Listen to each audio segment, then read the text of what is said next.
사무엘상 23장 24절에서 29절 말씀 교독합니다. 오늘 말씀은 다윗을 추격하는 사울이 다윗을 애워싸게 되어서 다윗에게 절대절명의 위기가 왔음을 내용으로 하고 있습니다. 사울이 십광야 남쪽으로 피한 다윗을 따라왔습니다. 십광야에 사는 사람들의 밀고로 위태해진 다윗은 사울보다 한 발 앞서서 겨우 도망하게 되었습니다. 십광야 남쪽으로 도망하였습니다. 그래도 광야를 벗어나지 못하였습니다. 광야 이쪽 저쪽으로 계속 도망하는 상황이 되고 있습니다.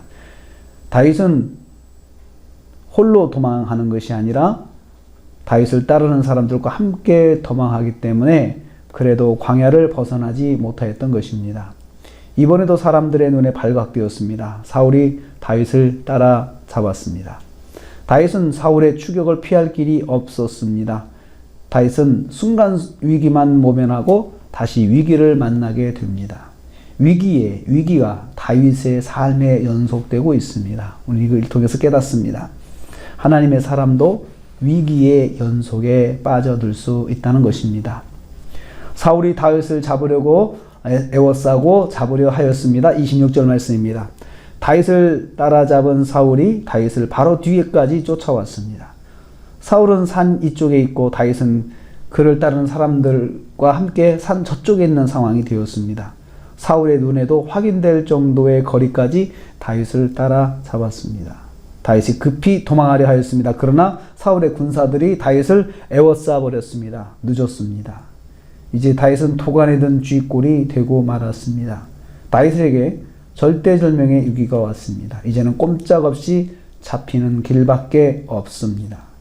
이럴 땐 어떻게 해야 할까요? 최선을 다했지만 역부족의 결과를 맞이하게 될 때 어찌해야 할까요?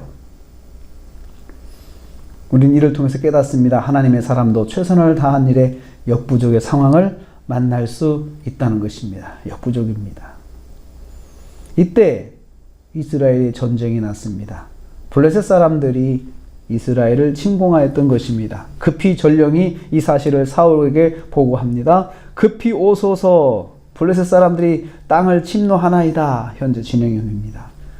지체했다가는 어디까지 블레셋이 쳐들어올지 상상을 할 수가 없습니다. 사울이 군사를 몰고 다니며 다윗에게 집중할 때 블레셋이 이스라엘을 공격한 것입니다. 사울이 군대를 철수해서 블레셋을 치러 떠났습니다. 급히 군대를 철수할 수밖에 없었습니다.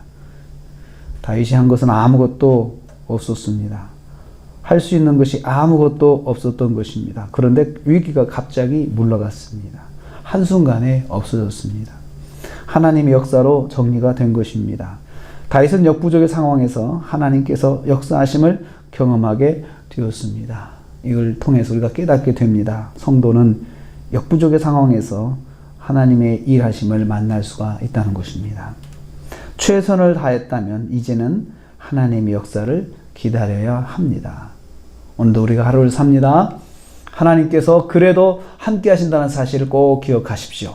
우리가 최선을 다해서 역부족의 상황에 처한다 할지라도 위기가 계속해서 몰려온다 할지라도 한 가지 꼭 기억해야 할 것은 그래도 하나님은 우리와 함께 하십니다. 그리고 하나님이 역사하신다는 것입니다. 이 사실을 믿고 오늘 하루도 승리하시는 저와 여러분 되시기를 주님의 이름으로 축복합니다. 기도하겠습니다. 하나님 아버지 감사합니다. 절대절명 위기의 상황 속에서 역부족의 상황 속에서 그래도 하나님이 함께 하심을 보여주셨습니다. 그리고 하나님께서 그 상황에서 구원해 주시는 것을 보았습니다. 하나님, 우리가 할 일을 다하고 그래도 역부족이 돼서 어쩔 수 없을 때 하나님께서 일하시고 하나님이 함께 하시는 것을 경험하는 상황이 되는 것을 보았습니다. 하나님, 범사에 하나님이 함께 하심을 기억하고 하나님과 동행하는 하루가 되게 하옵소서. 예수님의 이름으로 기도하옵나이다. 아멘.